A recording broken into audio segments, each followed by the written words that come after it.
The old folks in town spoke of it in hushed tones, a creature of insatiable hunger. It lived in the shadows, they said, drawn to places where fear lingered. Some dismissed it as a child's tale, a campfire story meant to frighten. But others, those who had lived in the shadows themselves, knew different. They knew the truth. It was real, and it was always hungry. Sarah pulled into the driveway, the gravel crunching under her tires. She had driven for hours, leaving behind the bustling city and its noise. The journey had been long, but the promise of a fresh start in a new place kept her going. As she turned off the engine, she took a deep breath, trying to shake off the fatigue and the slight unease that had settled in her stomach. The house loomed large, a Victorian mansion with peeling paint and a forlorn air. It stood at the end of Harbinger Lane, isolated and imposing. The realtor had described it as a fixer-upper with potential, but standing before it now, Sarah couldn't help but feel a sense of dread. The windows were dark, and the once grand facade was now a shadow of its former glory. It was as if the house had been waiting for her, holding its breath. It was a steal, the realtor had said. Too good to pass up. The price had been unbelievably low, almost suspiciously so. But Sarah had been desperate for a change, a new beginning. She had convinced herself that this was the opportunity she had been waiting for. The for sale sign still stood in the overgrown yard, a silent testament to the house's long wait for a new owner. She stepped inside, the air thick with the smell of dust and decay. The interior was even more neglected than she had imagined. Cobwebs hung from the ceiling, and dust motes danced in the beams of sunlight that managed to penetrate the grime-covered windows. Every step she took echoed through the empty halls, amplifying the silence that enveloped the house. It was as if time had stood still here, preserving the memories of a bygone era. A shiver ran down her spine. There was something off about this place. The house seemed to have a presence, an almost palpable energy that made her skin crawl. She couldn't shake the feeling that she was being watched, that unseen eyes were following her every move.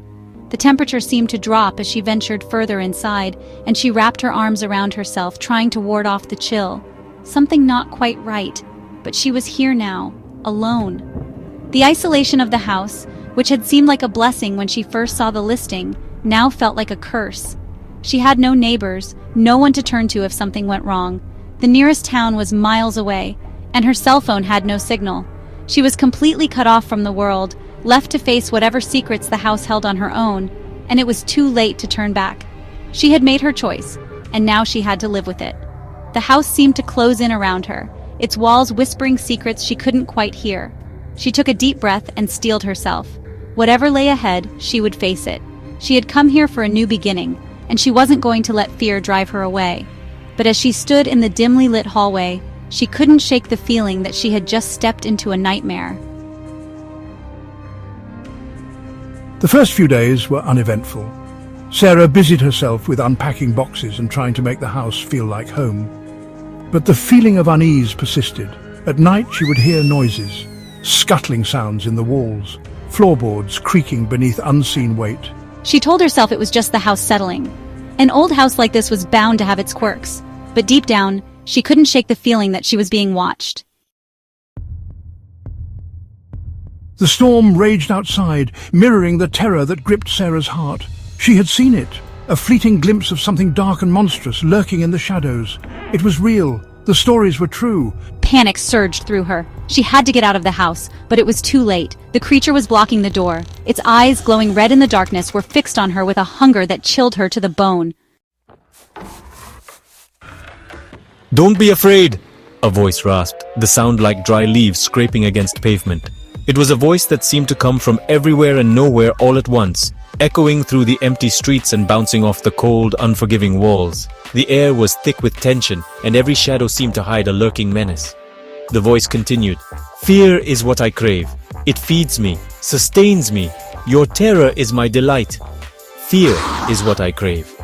The creature's eyes glowed with a malevolent light, piercing through the darkness like twin beacons of dread. Its grin widened, revealing rows of sharp, jagged teeth that seemed to glisten with anticipation. The figure loomed over its prey, casting a long, ominous shadow that seemed to stretch on forever. The creature stepped into the light, its form shifting and swirling like smoke. It was as if it was made of the very essence of nightmares, constantly changing and morphing into new, more terrifying shapes. The air around it seemed to shimmer and distort, creating an almost hypnotic effect that drew the eye and held it captive. It was a sight that defied logic and reason, a living embodiment of fear itself. It was hideous, a grotesque mockery of life itself. Its features were twisted and distorted, as if someone had taken the worst parts of a nightmare and stitched them together into a single, horrifying form. Its skin was a sickly, mottled color, covered in patches of decay and rot. Its eyes were empty voids, blacker than the darkest night, and its mouth was a gaping maw filled with razor-sharp teeth. It was a creature born of pure, unadulterated terror. Sarah cowered in fear, her mind reeling. This couldn't be happening. She had heard stories of the creature, whispered tales told around campfires and in hushed voices late at night. But she had never believed them, had never thought that such a thing could be real. Now, faced with the living embodiment of her worst nightmares, she felt a terror unlike anything she had ever known. Her heart pounded in her chest, and her breath came in short, ragged gasps. She wanted to run, to scream, to do anything to escape the horror that stood before her. But she was frozen in place, paralyzed by fear. It was just a story, a nightmare. Sarah tried to convince herself that this wasn't real, that she was still asleep, and would wake up any moment now. But the cold, hard reality of the situation was impossible to ignore. The creature was real, and it was here. And there was no waking up from this nightmare. She could feel the cold, clammy air around her, smell the stench of decay that clung to the creature like a shroud. This was no dream. This was a living nightmare. But the stench of decay that clung to the creature was all too real. The stench of fear and blood. It was a smell that seemed to permeate everything, seeping into her clothes, her skin, her very soul.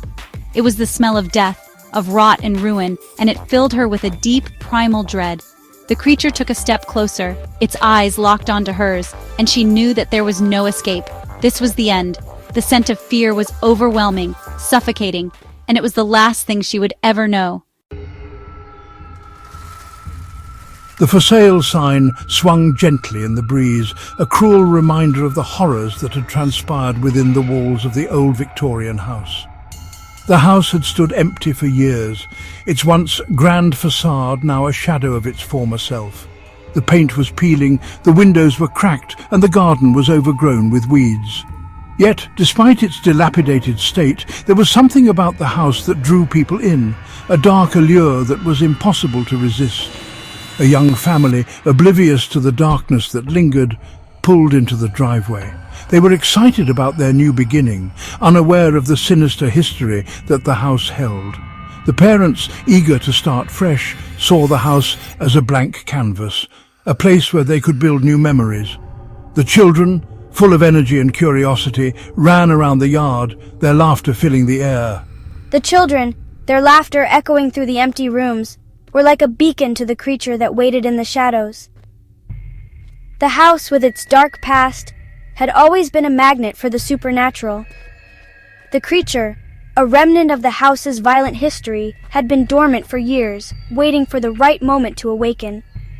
The children's innocent joy was the spark it needed. It could sense their innocence, their vulnerability. The creature fed on fear and despair, and the family's happiness was a stark contrast to the darkness it thrived in. It watched them from the shadows, biding its time, waiting for the perfect moment to strike. The children, unaware of the danger, continued to play, their laughter a cruel reminder of the innocence that would soon be lost. And its hunger, insatiable and eternal, began to stir once more. The house, with its dark history, had always been a place of tragedy. The creature, a manifestation of the house's malevolent energy, had claimed many victims over the years. Now, with the arrival of the new family, it sensed an opportunity to feed once more. The darkness that had lain dormant for so long began to awaken, and the house, once again, became a place of fear and despair. The last image was a child's drawing, left behind in the chaos of a hasty departure. It depicted a monstrous figure with glowing red eyes and sharp teeth. Beneath it, scrawled in crayon, was a single chilling word: hungry. The cycle continues.